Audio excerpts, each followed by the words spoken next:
मित्रांनो, मी तुम्हाला यापूर्वी ज्या लोकांकडे शेती आहे परंतु ते शेती सोडून शहराने जाऊन मोलमजुरी करतात आणि ते मोलमजुरी केल्यामुळे शेताचं इकडे नुकसान होतं, अशा पद्धतीत त्यांनी गावात येऊन शेतीमध्ये जोडधंदा करून शेताला सुधारणा करण्यासाठी मी लोकांना सांगितलं होतं, म्हणजे युवकांना सांगितलं होतं.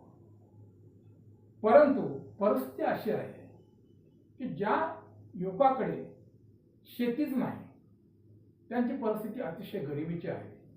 अशा तरुणांनी कोणतं काम करायचं, कोणता उद्योग करायचा, हा प्रश्न निर्माण होतो.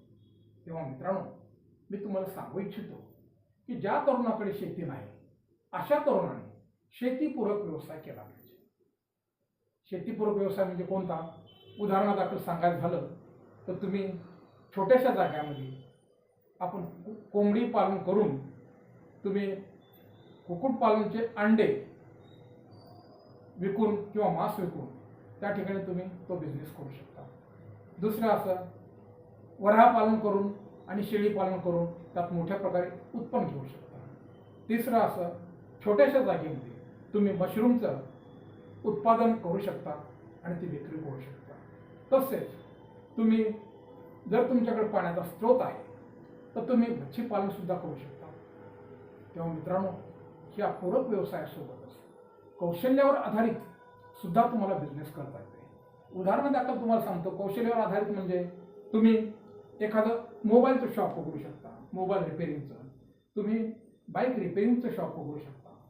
तुम्ही इलेक्ट्रिशियनचं काम करून, प्लंबिंगचे काम करून किंवा इतर जसे संगणक केंद्र उघडून त्या ठिकाणी तुम्ही जर व्यवसाय केलं तर निश्चितच तुम्हाला यामध्ये पैशामध्ये तुमच्या वाढ होईल आणि तुम्ही चांगल्या पद्धतीने शहरामध्ये खेड्यामध्ये बिझनेस करू शकाल.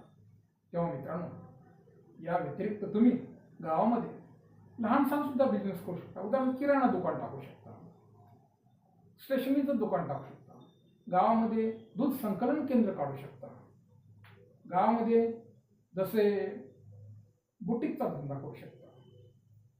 तेव्हा मित्रांनो, तुम्ही सर्वांनी गावाकडे येऊन आणि चांगल्या प्रकारे शेतीपूरक व्यवसाय करा, कौशल्यावर आधारित बिझनेस करा. त्याचप्रमाणे तुम्हाला गावामध्ये अनेक प्रकारच्या संधी उपलब्ध आहेत. तुम्ही जिल्हा परिषदकडून किंवा कृषी विभागाकडून किंवा पंचायत समितीकडून एखादं लोन घेऊन त्या ठिकाणी सबसिडीचा सुद्धा तुम्ही फायदा घेऊ शकता.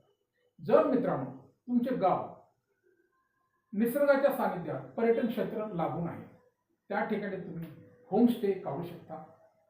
तसेच त्या ठिकाणी तुम्ही गाईडचे काम करू शकता, त्या ठिकाणी फोटोग्राफरचे काम करून तुम्ही उत्पन्नामध्ये वाढ करू शकता. तेव्हा मित्रांनो, तुम्ही गावाकडे येऊन चांगल्या पद्धतीने शेतीपूरक व्यवसाय करा.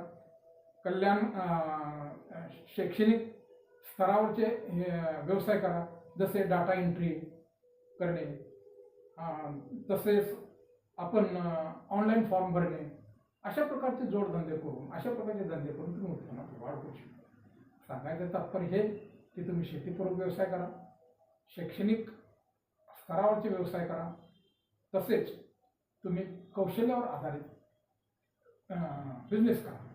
तेव्हा मित्रांनो, मी ही सांगितलेली माहिती तुम्हाला योग्य वाटत असल्यास तुम्ही माझ्या चॅनलला लाईक करा, सबस्क्राईब करा आणि शेअर करा. आपण जर मला लाईक आणि सबस्क्राईब कराल तर माझ्यामध्ये प्रेरणा निर्माण होऊन आणि चांगल्या चांगल्या पद्धतीचे व्हिडिओ मी तुमच्याकडे सादर करेन. तेव्हा मित्रांनो, न विसरता माझ्या चॅनलला लाईक करा, सबस्क्राईब करा आणि शेअर करा. धन्यवाद.